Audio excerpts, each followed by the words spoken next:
स्वागत है एक बार फिर से आपका स्टॉक 2020 और अब वक्त है यहाँ पे पावर प्लेस के स्टॉक बताने के लिए। मेरे पावर प्लेस के दोनों स्टॉक एक ही सेक्टर के हैं, एनबीएफसी हैं, डीएचएफएल और इंडिया बुल्स हाउसिंग। दोनों हमने इसलिए क्योंकि रिजर्व बैंक की तरफ से जो रियायत दी गई है 2-3 महीनों की, उससे बड़ा फ़ायदा होगा। और पिछले हफ्ते ही आपको याद होगा कई सारे लोग एसोचैम के नेतृत्व प्रधानमंत्री से मिलकर भी आए थे, तो वहाँ से भी आश्वासन मिला था कि लिक्विडिटी की दिक्कत नहीं होने दी जाएगी और समस्या बड़ी गंभीरता से सुनी जा रही है। तो हमें लगता है कि ये स्टॉक आज रडार पर सकते हैं क्योंकि आरबीआई ने 31 जनवरी मार्च तक के लिए बैंकों को थोड़ी रियायत दे दी कि इनके लिए फंडिंग वो कर सकते हैं। रूल्स में थोड़ा सा नरमी दिखाई। तो डीएचएफएल 253 के टारगेट के साथ खरीदारी करके चलिए और इंडिया बुल्स हाउसिंग 860 के लक्ष्य के साथ खरीदारी करके चलिए। दोनों खरीदारी करने की सलाह है और उसमें एक तो जेट एयरवेज है। हालांकि इंटरेस्टिंगली यहाँ पे फॉरेंसिक ऑडिट चल रहा है इनके रिपोर्ट्स का, उसके बावजूद खबरें ऐसी हैं कि एसबीआई शायद एक लाइफलाइन थ्रो करती हुई नजर आए। 1500 करोड़ रुपए के आसपास इस एविएशन कंपनी को पैसे दिए जा सकते हैं।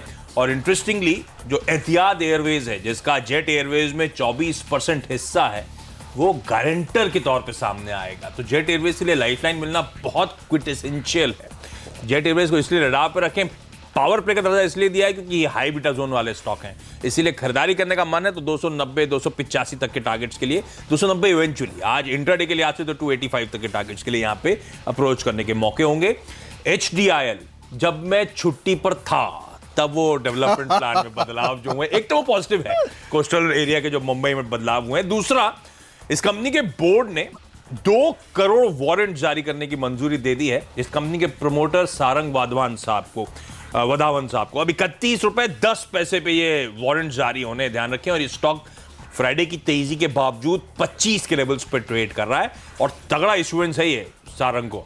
मुझे लगता है एचडीआईएल को रडार पर रखें। एक और ये जेट एयरवेज के साथ साथ हाई बीटा जोन वाला स्टॉक है, इसीलिए नीचे रखा है मैंने पावर प्ले के तौर पे। इवेंचुअली पहले तो 27 तक के टारगेट्स, और अगर तेजी तूल पकड़ती तो इवेंचुअली इस हफ्ते शायद 29 तक के टारगेट्स के लिए स्टॉक जाता हुआ नजर आया, लेकिन खरीदारी करने का मन। चलिए, मेरी 10 की टीम आप लोग की स्क्रीन पर आएगी। नीरज जी, एक ही सेल कॉल है, वो Apollo hospital for obvious reasons, otherwise 9 के 9 बल्लेबाज। कुछ पसंद आ रहा है? बल्लेबाज के साथ जाऊंगा। और जो जब आप छुट्टी पे थे तो जब खबर आई थी एचडीआईएल के लिए सीआरजेड वाली, तो मुझे वही स्टॉक पसंद है।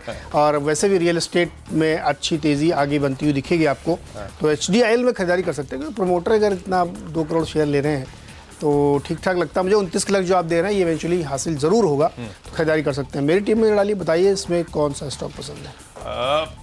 पसंद स्टॉक ना, हाँ। मुझे लगता है लिकर कंपनी का रडार पे रखें। अब वो बहुत आज तो ऑब्वियस है। एग्जैक्टली। और जीएम ब्रिवरीज के नंबर्स आने से पहले आमतौर पे जीएम ब्रिवरीज हमेशा बहुत स्ट्रॉन्ग नंबर्स डिलीवर करता है। खैर, उसका धंधा बिल्कुल अलग है, वो देसी लिकर की तरफ फोकस उसका ज्यादा है। लेकिन ग्लोबल स्पिरिट्स को रडार पे रखें। ना सिर्फ इसके इंडियन मेड फॉरेन लिकर्स हैं, इसकी भी देसी काफी सारी हैं ब्रांड्स। और ये कंपनी ओवरऑल स्वीट स्पॉट में, मुझे लगता है कंजम्पशन थीम इवेंचुअली अब 2019 में और तूल पकड़ेगी, तो कंजम्पशन थीम का ये सब हिस्सा है। ग्लोबल स्पिरिट्स को रडार पर रखना चाहिए। और आज तो खैर मूड भी ऐसे ही है, फेस्टिविटीज का। 175 तक के टारगेट, ये स्टॉक अब चलता है ना, बहुत एग्रेसिव तेजी आती है, इसलिए 175 तो नहीं, लेकिन 170 के पार आसानी से जाता हुआ नजर आएगा। चलिए फटाफट पूरी टीम पे नजर डालिए मेरी का किस तरीके का टीम का पूरा कंपोजिशन बना हुआ है। तो खरीदारी पे ही पूरा फोकस रखा और खबरों का इसमें सहारा है। बजाज इलेक्ट्रिकल्स में fund raising plan, MNM financial में भी फंड रेजिंग का प्लान है, तो इस वजह से खरीदारी करिए। बीएल में लेकिन रिलायंस म्यूचुअल फंड ने करीब 1 करोड़ शेयर बेचे हैं, जो नेगेटिव है, तो यहाँ पे शॉर्ट बनता है। औरो फार्मा यानी ऑरबिंदो फार्मा, यूएस एफडीए ने एक पेन मैनेजमेंट का कैप्सूल है जिसकी कई सारी वेरिएंट्स को मंजूरी दी है, तो वो पॉजिटिव है। रेपको होम फाइनेंस, डीएचएफएल और इंडिया बुल्स हाउसिंग, इसलिए क्योंकि आरबीआई की तरफ से बैंकों को जो थोड़ी रियायत दी गई है एनबीएफसी फाइनेंसिंग की, उसका इसको फायदा होगा। एचटी मीडियम नजर रखिएगा, इलेक्शन टाइम आ चुका है और मीडिया स्टॉक्स अब आपके रडार पे होने चाहिए, खरीदारी करिए। और ग्लोबल स्पिरिट और पायनियर डिस्टिलरीज दोनों ही स्टॉक में तेजी रहे क्योंकि लिकर अब यहाँ से लेके अगले 2 और क्वार्टर यानी मई की चुनाव खत्म होने तक बड़े फ्लेवर बनेंगे, तो यहाँ पे तेजी बन सकती है। ओके, मेरी टीम आप लोग की स्क्रीन पर आएगी। लार्जली खरीदारी करने का मन, इकलौता सेल कॉल अपोलो हॉस्पिटल्स, वो जो मिशन बैठा हुआ है, जांच कर रहा है जयललिता जी की डेथ को, उसको वो ओवरहैंग वापस लौटता हुआ अपोलो हॉस्पिटल पे सीरियस एलिगेशंस लगे हैं, इसीलिए अपोलो हॉस्पिटल इकलौता आज का सेल कॉल, अदरवाइज बाकी सारे के सारे buy recommendations. Cadila health care off highs trade कर रहा है, यूएसएफडीए से एक जेल को मंजूरी। कल्पतरु पावर जहां पे प्लेट शेयर्स रिलीज किए गए हैं। McLeod Russel, Harrisons Malayalam, Goodricke group, क्योंकि चाय कीमतें ध्यान रखें 2018 में हमने देखा था मजबूत होती हुई, और जिस तरह का कैरी फॉरवर्ड स्टॉक आ रहा है 2019 के लिए काफी कम है, तो एक्सपेक्टेशंस रहेंगी 2018 से 2019 और भी तेजी चाय की कीमतों में आपको देखने को मिलेगी और उसका फायदा इन तमाम स्टॉक्स को मिलेगा।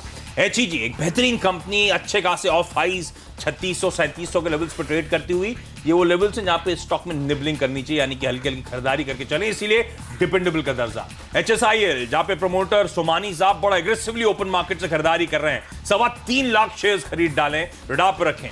जेट एयरवेज और HDIL दोनों के लिए अच्छी खबर है। जेट एयरवेज में 1500 करोड़ रुपए का शॉर्ट टर्म लोन जिसको एहतियात गारंटी देता हुआ नजर आएगा, और HDIL में प्रमोटर सारंग वधावन के लिए तगड़ा वारंट्स इशुएंस हो रहा है 31 के भाव पर, जबकि स्टॉक 25-26 के लेवल्स पर है, इसलिए इसमें भी खरीदारी करने का।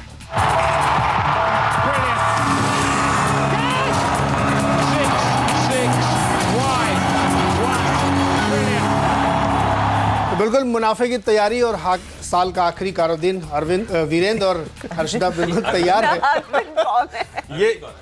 ये वीरेंद्र यही अगर आप देखें लिक्विड स्टॉक्स पे फोकस करने का नतीजा है ये। आपकी जवान लोग भी लेट आया था वापस, ऐसा क्यों? नहीं देखिए, कल तो लेकर कोई माहौल हो नहीं सकता, संडे था, कल मैं सिम्बा देख रहा था। तो वीरेंद्र बताइए, जिस तरीके का माहौल ग्लोबल मार्केट में माहौल क्या है, वो तो छुट्टियां चल रही हैं, घरेलू माहौल के आधार पर बताइए, और DIFS की आज भी खरीद के चले जाए नए साल के स्वागत में।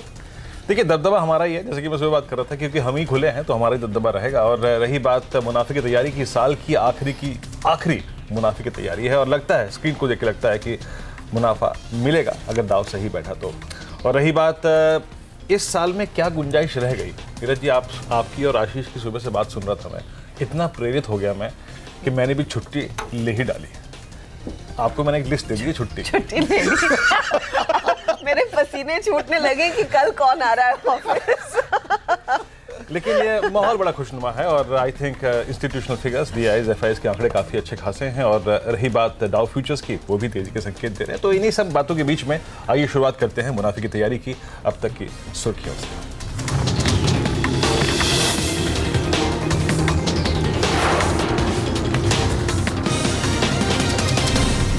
साल के अंतिम दिन बाजार के बढ़त के साथ खुलने के संकेत। SGX निफ्टी करीब 50 पॉइंट ऊपर, ज्यादातर एशियाई बाजार आज बंद। शुक्रवार को मिले जुले रहे अमेरिकी बाजार। कोटक महिंद्रा बैंक और एक्सिस बैंक के लिए अहम दिन। कोटक महिंद्रा बैंक के प्रमोटर उदय कोटक को हिस्सा घटाने की डेडलाइन आज हो रही है खत्म। एक्सिस बैंक में शिखा शर्मा का आज आखिरी दिन, कल से अमिताभ चौधरी संभालेंगे पद। NBFC और हाउसिंग फाइनेंस कंपनियों को बड़ी राहत। रिजर्व बैंक ने बैंकों से आसान नकदी मिलने की समय सीमा 3 महीने बढ़ाई, आज खत्म हो रही थी डेडलाइन। और आज से सुबह 9 बजे खुलेंगे कमोडिटी एक्सचेंज, क्लोजिंग टाइम में कोई बदलाव नहीं। कारोबारियों के विरोध के बाद NCDEX और MCX ने जारी किया नया सर्कुलर।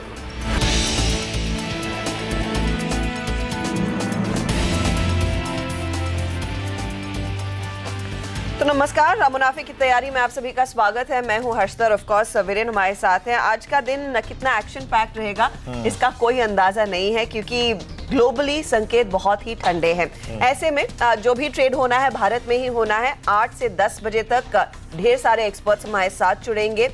HDFC सिक्योरिटीज के VK शर्मा से लेंगे फंडामेंटल नजरिया, sptulsian.com के SP तुलसियान और साथ ही इंडिया इन्फोलाइन के executive vice president Sanjeev Bhasin भी बताएंगे कि 2019 में उनकी क्या तैयारी रहेगी, उनके क्या टॉपिक्स रहेंगे। साथ ही इस कार्यक्रम में हमारे साथ ashwinigujral.com के technical analyst Ashwini Gujral, powermywealth.com के संदीप वागले, प्रकाशगाबा.com के प्रकाश गाबा, एक्सिस सिक्योरिटीज के टेक्निकल और डेरिवेटिव हेड राजेश पालवी, और मोतीलाल ओसवाल सिक्योरिटीज के वाइस प्रेसिडेंट चंदन तापड़िया टेक्निकल और डेरिवेटिव पहलुओं पे बात करने के लिए। लेकिन साल का ये आखिरी कारोबारी सत्र, विदेशी संकेत कैसे हैं? वॉल स्ट्रीट से रेस्ट ऑफ एशिया जो भी खुला हुआ है उसी से काम चलाना है, और साथ ही साथ एक दस्तूर जो कि साल के आखिरी दिन भी कायम रहा, वो था, गेस करिए क्या?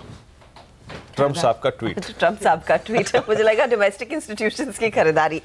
लेकिन हाँ, ट्रम्प के ट्वीट का तो इंतजार होता ही है, स्पेशली जब हम सोमवार सुबह जाके आते हैं, और नॉर्मली वो संडे नाइट को ट्वीट आता है। इस बारी भी आया, लेकिन अच्छा संकेत आया है। उन्होंने कहा है कि शी जिनपिंग के साथ एक लंबी चौड़ी बातचीत हुई है और एक बहुत ही बढ़िया कॉल था ये। उन्होंने कहा है स्पेसिफिकली बिग प्रोग्रेस हो रही है ट्रेड टॉक्स के लिहाज से, और डील की जो पूरी स्ट्रक्चरिंग है वो बेहतरीन चल रही है, तो वो एक पॉजिटिव संकेत है। और ऑफ कोर्स याद रखिएगा, अगले हफ्ते यानी कि जनवरी 7 को यूएस का एक डेलीगेशन बीजिंग पहुंचने वाला है, उसके बाद फिर वो चाइनीज डेलीगेशन वॉशिंगटन जाएगा, लेकिन फोकस इन ट्रेड टॉक्स पर ही रहेगा। इस सब के बीच हमने देखा है डाउ में ऊपरी लेवल से थोड़ी बहुत इतनी तेजी नहीं देखने को मिली, वॉलेटाइल हफ्ता जरूर रहा है, तो 76 अंकों की गिरावट देखने को मिली थी। ईयर एंड में ज्यादातर लोग छुट्टी पर चले गए हैं। आज भी अगर हम एशियाई बाजार देखें तो जापान बंद है, चाइना बंद है, कोरिया बंद है, गिनचुन के क्या हैंगसेंग ट्रेड कर रहा है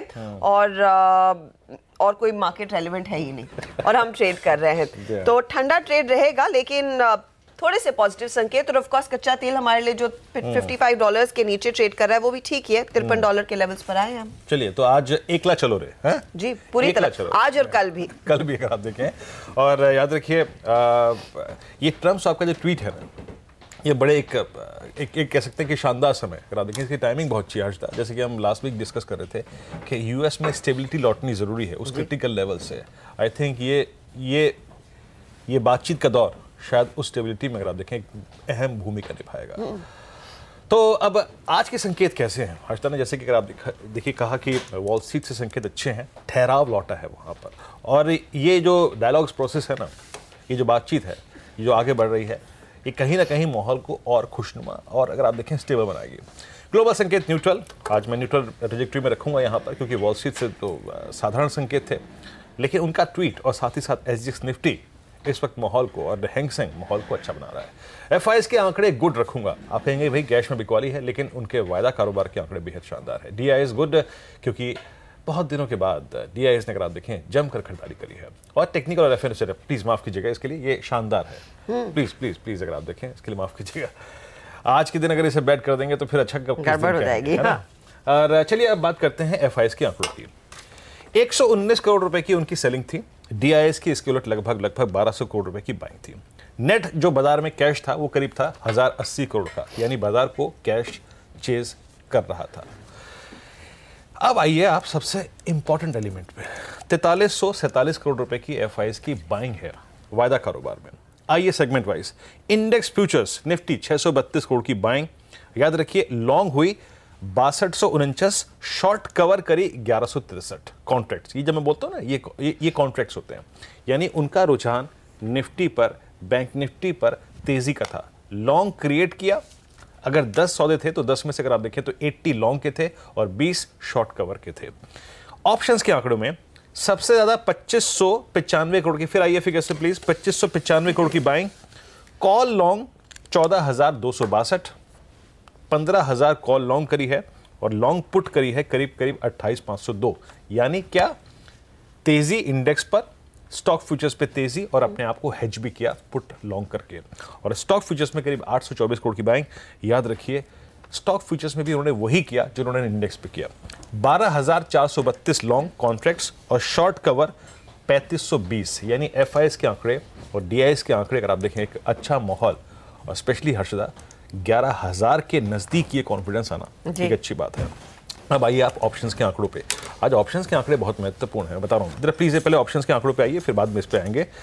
सबसे अच्छी चीज क्या थी? अगर आप पहले कॉल्स को देखिए, 10,800 की कॉल में शॉर्ट कवरिंग, 10,900 की कॉल में 2.5 लाख, 11,000 की कॉल में 1.35, 11,100 की कॉल में 1.81।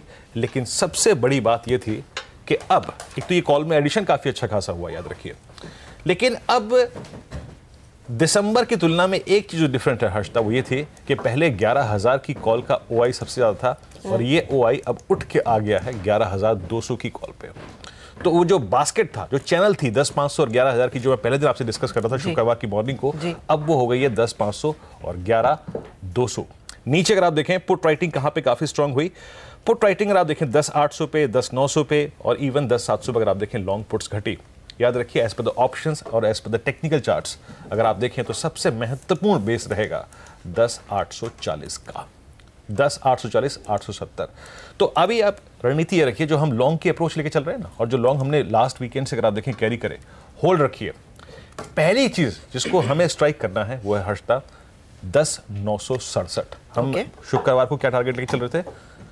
10,880, 10,900, वो ऑलमोस्ट अचीव हुआ, लेकिन आज हमें फोकस करना है 967 पर। ये आ जाए तो 30% पोजीशंस स्कोर ऑफ कर लीजिएगा। उसके बाद जो प्रॉफिट होता है ना, वो आपको आगे की राह थोड़ी सी आसान कर देता है। जब पॉकेट पे प्रॉफिट हो तो आगे अच्छा लगता है, थोड़ा स्ट्रेस कम होता है ना फिर। और एक बात जो कि निफ्टी बैंक पे फोकस करना चाहता था हर्षदा, जो मैंने लास्ट वीक भी आपसे कही थी कि निफ्टी बैंक वो मोमेंटम जनरेट नहीं कर पा रहा था जो कि निफ्टी में था। तो हमें आज फोकस करना है निफ्टी बैंक के कैचअप ट्रेड पर। वो तालमेल बिठाने की कोशिश करेगा। ये अमूमन होता है हिस्टोरिकली, कोई भी इंडेक्स जब आगे चलता है, निफ्टी या निफ्टी बैंक, चाहे ऊपर की तरफ, चाहे पीछे की तरफ, चाहे नीचे की तरफ, जो दूसरा इंडेक्स होता है ना वो उसको चेस करता है। याद रखिए 29,963 से 29,980 बहुत स्ट्रॉन्ग सपोर्ट है निफ्टी बैंक का। आज शायद दाव खेलिए, यहां पर क्या मिल सकता है आपको? 27,437 ये जोन पॉसिबल है यहां पर, इस पर फोकस करिएगा। ऑप्शन की डेटा में बहुत डिस्कस नहीं करूंगा निफ्टी बैंक के आज, क्योंकि आप थोड़े से कंफ्यूज हो जाएंगे, लेकिन आज मेरे को जो चीज नजर आ रही है, ये जो डिफरेंशियल है ना निफ्टी और निफ्टी बैंक के बीच में हटता, वो शायद आज खत्म हो सकता है।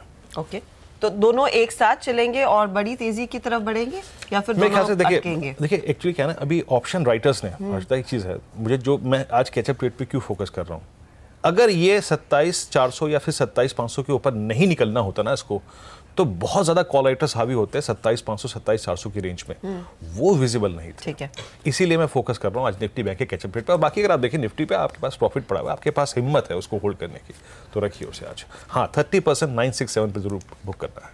ओके, तो वो लेवल ध्यान में रखिएगा। 10,967 ये लेवल्स दिखे तो थोड़ी सी मुनाफा वसूली के लिए भी तैयार रहिए। लेकिन आखिरी दिन है इस कैलेंडर ईयर का, आपकी क्या स्ट्रैटेजी होनी चाहिए? हमारे जानकारों ने क्या कुछ न्यू ईयर रेजोल्यूशन बनाया है या नहीं, इस पर भी बात करेंगे। फिलहाल हमारे साथ जुड़ गए हैं संदीप वागले, वीके शर्मा और राजेश पालवे। आप सभी का स्वागत है। संदीप, पहले ट्रेडिंग एक्शन के साथ ही आज के लिए लेवल्स जो वीरेन कह रहे हैं 10,967 के लेवल्स आए तो कुछ मुनाफा वसूली करके चले, मुनाफा वसूली पर जोर है या फिर आज की कुछ तेजी आप कल भी कैरी करना चाहेंगे?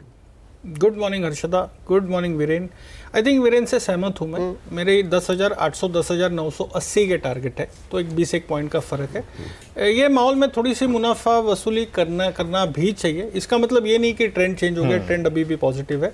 और निफ्टी बैंक का कैचअप ट्रेड मुझे लगता है, मैं ये फ्राइडे से मैं बात कर रहा हूँ, मुझे लगता है 26,900 27,300 तक के लेवल्स आज आपको दिखाई दे सकते हैं। माहौल तो बुलिश है, लेकिन ऊपर में अगर 40-50 पॉइंट ऊपर खुलता है और उसके बाद 30 पॉइंट जाता है तो थोड़ी सी रुकावट हो सकती है। तो वो एक सावधानी, क्योंकि वॉल्यूम्स कम रहेंगे। वॉल्यूम्स बिल्कुल कम रहेंगे। ज्यादातर लोग छुट्टी पर हैं। हम अनफॉर्चुनेट लोग हैं जो छुट्टी पर नहीं जा पाए हैं, लेकिन खैर हम सिंसियर है जो काम कर रहे हैं, मैं ऐसे कहूँगा। स्टॉक स्पेसिफिक मेरे पास दोनों बाय है। पहला है ग्लेनमार्क फार्मा, जिसने पिछले वीक आउट परफॉर्म किया। मुझे लगता है वो आउट परफॉर्मेंस कंटिन्यू हो सकता है। 687 का मेरा स्टॉप लॉस है, 720 का 1 से 2 दिन का टारगेट है। दूसरा है रिलायंस कैपिटल। हालांकि ये मैं काफ़ी महीनों से ये बात कवर कर रहा हूँ। एक मोमेंटम है, ट्रेडिंग मोमेंटम है जो इंट्राडे मूव मिल सकती है। 224 का स्टॉप लॉस है, 241 का इंट्राडे टारगेट है। राजेश पालवे भी हमारे साथ हैं। अब राजेश, गुड मॉर्निंग, कार्यक्रम में स्वागत है। और थोड़ा सा एक ये झलकी दीजिएगा कि 2018 कैसा रहा आपके लिए और कितना क्लाइंट्स को प्रॉफिट दिया आप लोगों ने, और क्लाइंट्स एग्जैक्टली खुश रहे कि नहीं खुश रहे इस साल, क्योंकि टर्बुलेंस बहुत थी। आप देखिए कहाँ शुरुआत की इस साल की, पहले गए 11,171, फिर आए 10,000, फिर गए 11,700, फिर आए करीब करीब अगर आप देखें तो मेरे ख्याल से 10,500, और अब फिर अगर आप देखें 11,000 के आसपास खड़े हैं। गुड मॉर्निंग वीरेन जी, गुड मॉर्निंग हर्षिता जी। देखिए तो 2018 तो एकदम बिल्कुल रोलर कोस्टर मार्केट रहा। मार्केट ने इतने बड़े बड़े स्विंग दिखाए, और जिस तरीके से हमने मिड कैप स्मॉल कैप में जिस तरीके का सेलिंग प्रेशर देखने को मिला और जिस तरीके से डाउन मूव देखने को मिला, तो क्लाइंट में जो क्लाइंट शॉर्ट टर्म ट्रेडर थे वो तो जरूर मार्केट में खुश रहे और उन्होंने पैसा भी बनाया। लेकिन जिन्होंने जो लॉन्ग टर्म इन्वेस्टर थे, जिन्होंने mid cap small cap stocks में इन्वेस्ट किया था, जरूर उनके पोर्टफोलियो में अभी भी स्टिल नेगेटिव है और मार्केट 11,000 के आसपास ट्रेड कर रहा है। फिर भी वो पोर्टफोलियो में इतना ज़्यादा कुछ अपमूव देखने को नहीं मिला या प्रॉफिटेबिलिटी बनी नहीं है। सो ओवरऑल अगर देखें तो मार्केट रोलर कोस्टर रहा। मार्केट में जिस तरीके के स्विंग थे, तो जो स्विंग ट्रेडर थे जरूर उन्होंने बहुत अपॉर्चुनिटी मिली मार्केट में ट्रेड करने की, और उन्होंने जरूर इसमें मार्केट में पैसा बनाया। सो जिस तरीके से मुझे लगता है कि अभी भी 2019 की शुरुआत अब हम करेंगे कल से, सो मुझे लगता है कि इसी तरीके का ट्रेंड देखने को मिलेगा। और जो शॉर्ट टर्म ट्रेडर रहेंगे और मार्केट में जो स्विंग पकड़ के ट्रेड करते हैं, उनके लिए अगले 6 महीने बहुत अच्छे रहेंगे और वो इस मार्केट को अपॉर्चुनिटी यूज कर सकते हैं ये स्विंग ट्रेडिंग की, और अच्छा प्रॉफिट बना सकते हैं। आज के स्विंग कहाँ पे एक्सपेक्ट कर रहे हैं आप? वीरेन जी, मुझे लगता है कि आज आरईसी एक अट्रैक्टिव बेट रहेगा यहाँ से ऑप्शन ट्रेड करने के लिए। अगर देखें तो लास्ट सेशन में 125 के कॉल ऑप्शन में बहुत अच्छा लॉन्ग एडिशन देखने को मिला। 120 की स्ट्राइक पे पुट राइटर ने भी एग्रेसिव पुट राइटिंग करी।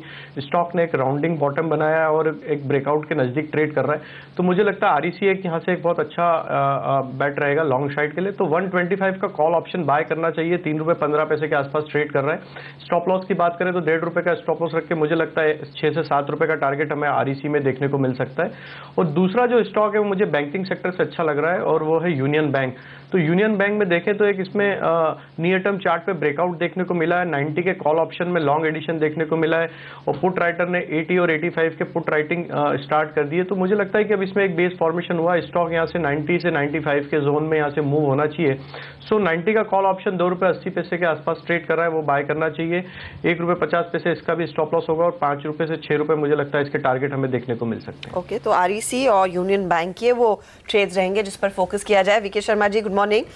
2018 are you hoping thank god it's over या फिर it's been a volatile year, लेकिन पैसे बने नहीं बने? पैसे बिल्कुल नहीं बने, बिल्कुल नहीं ना। झूठ होगा 2017 के मुकाबले तो बिल्कुल नहीं बने, बिल्कुल नहीं बने। और काफ़ी सारे लेसन्स मिले हैं, पैसे तो नहीं मिले, लेसन्स मिले हैं। और आमतौर पर ये होता है कि जो साल गुजर रहा है वही माहौल होता है, आपका नज़रिया उसी चश्मे से आप अगले साल को देखते हैं। तो मैं कहूँगा कि वो चश्मा उतारिए और नया लेंस उसमें फिट कीजिए और आप यहाँ पे 2019 में अच्छे खासे रिटर्न्स पे बैठेंगे। दूसरी बात यह है कि बाजार जो हिचकिचाहट है इलेक्शंस को लेके, वो मुझे बड़ी अच्छी लगती है। मैं इसको बहुत अच्छी अपॉर्चुनिटी देखता हूँ कि यहाँ पे लोग रोजाना एक कुछ होता है तो उस पर इलेक्शन के ऊपर चिंतित करते हैं, जबकि होता यह है कि हमारे दिनों दिन हमारे जो फंडामेंटल्स हैं वो इम्प्रूव हो रहे हैं। आप अर्निंग देख लो, आरबीआई का एक कोऑर्डिनेशन देख लो, या फिर जो यूएस फेड का जो अब ढीला होता हुआ जिस तरह से लगाम उनकी ढीली हो रही है हाइक्स पे, वो सब कुछ अच्छा है। क्रूड तो है ही है। तो कुल मिला के मुझे 2019 ये लगता है कि आप लगातार जो भी गिरावट आती है उसको लॉन्ग टर्म के लिए इन्वेस्ट कीजिए।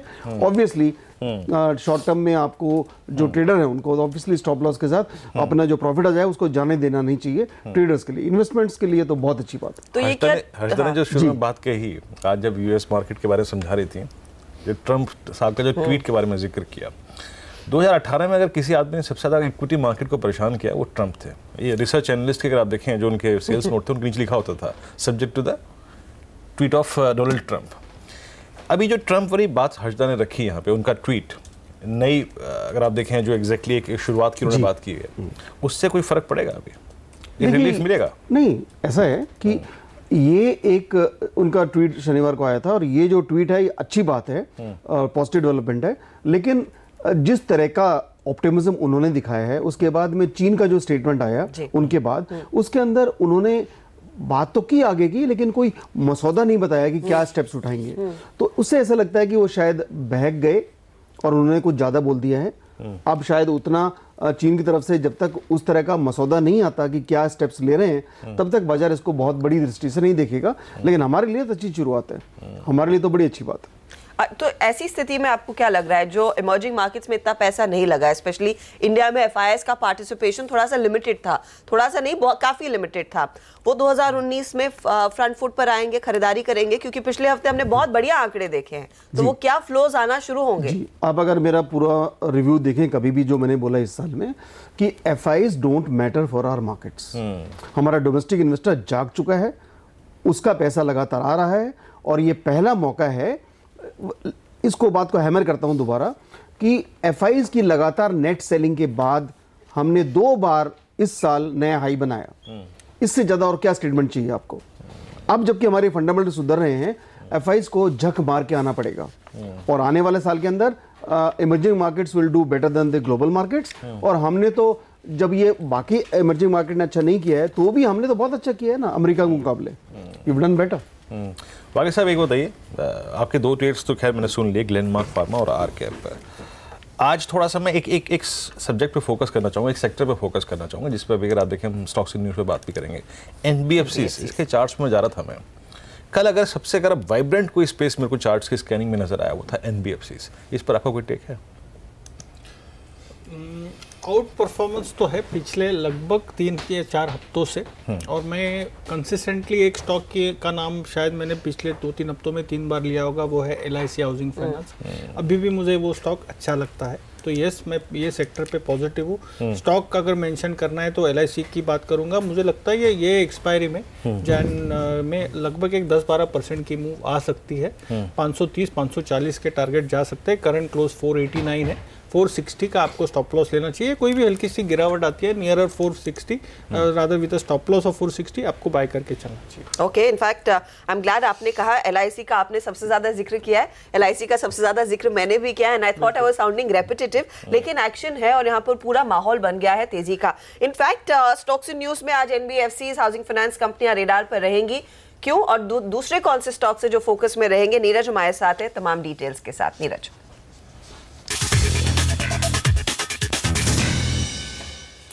या बिल्कुल आपने सही कहा कि NBFCs पे नज़र रखी आज, और उसकी वजह भी है कि RBI ने जो है बैंकों को ये रियायत दी कि वो नकदी की सीमा जो है 31 मार्च तक उनके लिए प्रोवाइड करते रहें। वो 3 महीने की जो एक्सटेंशन मिला है ये काफ़ी आसान है, क्योंकि 31 यानी आज ये सीमा ख़त्म हो रही थी तो दिक्कत हो जाती। तो ये 3 महीने का एक्सटेंशन काफ़ी पॉजिटिव है। और साथ ही प्रधानमंत्री कार्यालय में जो लास्ट वीक बातचीत हुई थी उसके बाद भी लगता है कि शायद और रियायतों का सिलसिला शुरू होगा NBFCs के लिए, तो फोकस में आज रहना चाहिए। 2 बड़े बैंक भी आज आपके नज़र में रहने चाहिए, कोटक बैंक और एक्सिस बैंक। कोटक बैंक में आज हिस्सा घटाने की उनकी आखिरी तारीख है, पता नहीं आगे एक्सटेंशन लेंगे थोड़ा सा या क्या डेवलपमेंट होगा, तो स्टॉक थोड़ा सा रडार पर रखना ज़रूरी है। और एक्सिस बैंक इसलिए क्योंकि शिखा शर्मा आज वहाँ से हट जाएंगी, रिटायर हो जाएंगी, उसके बाद कल से अमिताभ चौधरी उसको संभाल लेंगे, तो ये स्टॉक भी एक फ्रेश एनर्जी के साथ आपको देखने को मिलेगा। BEL भारत इलेक्ट्रॉनिक्स में कमजोरी हो सकती है क्योंकि रिलायंस म्यूचुअल फंड ने यहाँ पे करीब 1 करोड़ शेयर बेचे हैं, तो ये एक थोड़ी सी दिक्कत वाली बात, इतनी बड़ी मात्रा में जो बिकवाली की गई है। HDIL पर नजर रखिए, इसके प्रमोटर सारंग वाधवान को 2 करोड़ वारंट जारी किए जाएंगे, जिसका भाव 31 रुपये 10 पैसे रखा गया है। और आपको याद होगा पिछले हफ्ते जब CRZ वाली खबर आई थी तो अब से रियल एस्टेट के शेयर खासतौर पर मुंबई वालों में अच्छी तेज़ी बनी थी, तो HDIL में नज़र रखनी चाहिए। M&M फाइनेंस और बजाज इलेक्ट्रिकल्स 2 और स्टॉक नज़र रखिए, ये दोनों ही बड़े फंड रेजिंग के प्लान लेके आ रहे हैं। M&M फाइनेंस जो है इमीडिएटली 500 करोड़ रुपए जुटाएगा, लेकिन उसने बोर्ड से अप्रूवल 3,500 करोड़ जुटाने तक की ले रखी है। और बजाज इलेक्ट्रिकल्स के लिए बुधवार को बोर्ड बैठक जहाँ वो NCD के जरिए पैसे जुटाएंगे। ओके, तो ये तमाम स्टॉक्स रेडार पर रहेंगे, लेकिन जो सबसे पहली खबर और जो वीरेन भी कह रहे हैं कि चार्ट्स पर सबसे ज्यादा एक्शन तो NBFC कंपनियों में ही आता दिखाई देगा, उसी पर पहले फोकस करते हैं। ये जो डेडलाइन सस्ते कर्ज की है एक्सटेंड की गई है। जो क्राइसिस हमने देखी थी इस साल मिड या फिर सितंबर अक्टूबर में जो शुरू हुई और उसके बाद उसका जो रिपल इफेक्ट था, क्या धीरे धीरे करके वो पॉइजन जो था सिस्टम से हट गया है? और इस डेडलाइन एक्सटेंशन के बाद आप क्या एक अग्रेसिव पोजीशन लेना चाहेंगे हाउसिंग फाइनेंस कंपनी में?